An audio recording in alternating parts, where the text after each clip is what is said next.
सैया कौआ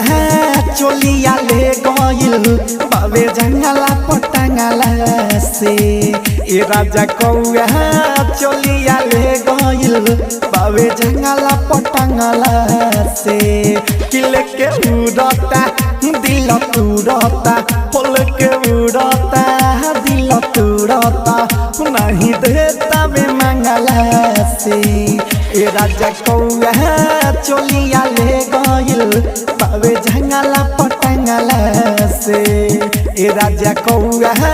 चोलिया ले गइल बाबे जंगला पटंगला से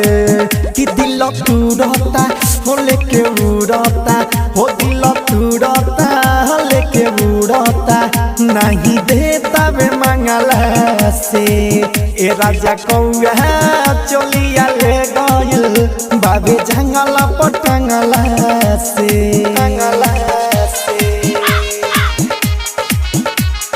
कौआ चोलिया ले गइल चोलिया डिजिटल रिकॉर्डिंग स्टूडियो चोलिया ले गइल बाबे जंगला पटंगला से हाय सैया घरवे भिन सरवे रही पसरले हो रही पसरले हो अचकियाइल ना बुझाइल चुचाबा मरले हो चुचाबा मरले हो हिले तबे महाजाए राजा झकी जंगला से हो जंगला से ए राजा जंगला से कि सैया घरवे भिन सरवे रही पसरले हो अचकियाइल ना बुझाइल चुचाबा मरले हो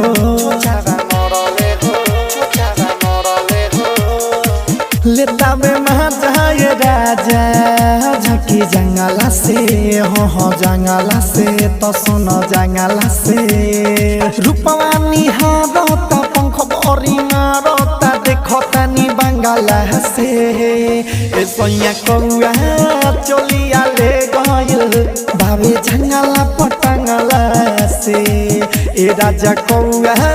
चोलिया ले गइल बाबे जंगला पटंगला से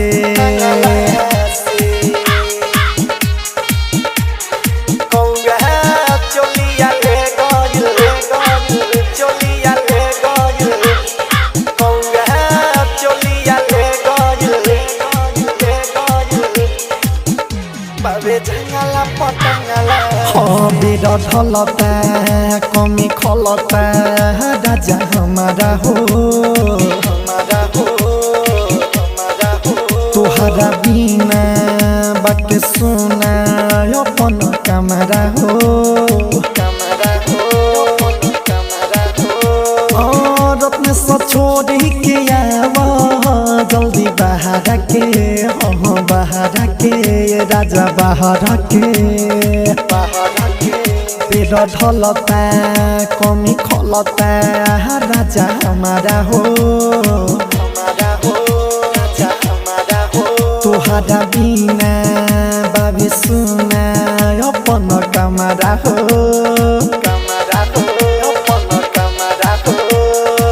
सुधीर छोड़ी के आवा जल्दी बाहर के ये राजा बाहर के सुनता निताना ये परदीप दीवाना सोरो दुखे आँख जगला से ए सैया कौआ